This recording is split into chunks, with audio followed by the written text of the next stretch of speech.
మహారాజు అయ్యప్పను పట్టాభిషిక్తుడిని చేయాలనుకుంటాడు.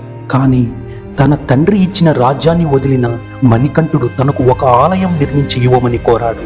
అందుకు నియమం ఏమిటంటే తాను ఒక బాణం వదులుతానని ఆ బాణం ఎక్కడ పడితే అక్కడ తనకు ఆలయం నిర్మించాలని కోరాడు. అలా శబరిమలలో కట్టిన ఆలయం అయ్యప్ప స్థిర నివాసం ఏర్పరచుకొని తన భక్తులచే పూజలు అందుకుంటున్నాడు. శబరిమలై అంటే శబరి యొక్క పర్వతం అని అర్థం.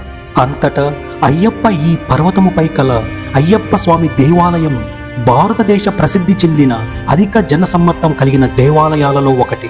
ఈ దేవాలయమునకు మాలాధారణ చేసుకుని 41 రోజు నియమాలను పాటించిన భక్తులు కార్తీక మాసం, సంక్రాంతి సమయాలలో విపరీతంగా వస్తారు. అయ్యప్ప మాల ధారణ దక్షిణ భారతదేశంలోని తెలంగాణ, ఆంధ్రప్రదేశ్, కర్ణాటక, తమిళనాడు, మహారాష్ట్ర మొదలగు రాష్ట్రాలలో అధికంగా ఉంది. గుడికి వచ్చే భక్తులలో ఆంధ్రప్రదేశ్ రాష్ట్రానికి చెందిన వారు ఎక్కువగా వస్తారు. ఆంధ్రప్రదేశ్లో అనేక పట్టణాల, గ్రామాలలో అయ్యప్ప ఆలయాలు నిర్మించారు. ఆంధ్ర శబరిమలై, ద్వారపూడి, శంఖవరంలో నిర్మించారు. గుడి శబరిమలై వలె నిర్మించారు. కరీంనగర్లోని భగత్ నగర్లో ఉన్న అయ్యప్ప స్వామి దేవాలయం, అలాగే పెద్దపల్లి, సుల్తానాబాద్, జమ్మికుంటలో అయ్యప్ప స్వామి దేవాలయం ఉన్నాయి. హైదరాబాదులోని సనత్ నగర్లో అయ్యప్ప గుడికి చాలా మంచి పేరు ఉంది. విజయవాడలోని మైలవరం నియోజకవర్గంలో శంషాబాద్ వద్ద శ్రీ అయ్యప్ప స్వామి వారి దేవాలయం నిర్మాణం జరిగింది. పూజా విధానాలు ఏమిటంటే నిత్య పూజా క్రమంలో గాని, దేవాలయానికి వెళ్ళి గాని, అయ్యప్పను దర్శించుకోవడం ద్వారా గాని అయ్యప్పను పూజించడం సాధారణంగా ఇతర దేవుళ్ళ పూజలాగానే ఉంటుంది. అయితే దీక్ష తీసుకుని అయ్యప్ప దర్శనం కోసం వెళ్ళడానికి కఠినమైన నియమాలను అనుసరిస్తూ ప్రతి దినము చేసే భజన, పూజాది కార్యక్రమాలలో కొంత వైశిష్ట్యం కనిపిస్తుంది.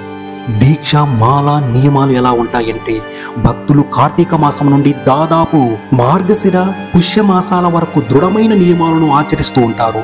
ఐహికమైన సౌఖ్యాలను పరిత్యజించడం, మద్య, మాంస, ధూమపానాలు, వ్యసనాలను దూరంగా ఉండడం, స్వామి చింతనలో స్వామి భక్తులతో సమయం గడపడం, సాత్విక జీవనం అవలంబించడం ఈ దీక్షలో ముఖ్య లక్షణాలు.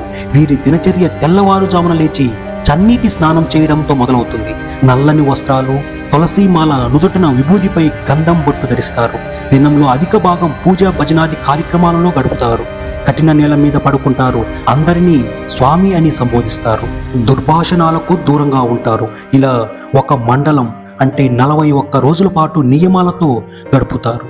ఇలా అయ్యప్ప స్వామి దీక్షకు ఒక స్పష్టమైన, కొంత క్లిష్టమైన విధానం రూపుదిద్దుకుంది. దీక్ష తీసుకోవాలనే భక్తుడు గురుస్వామి వద్ద నుండి ఉపదేశంతో మాలను ధరిస్తాడు.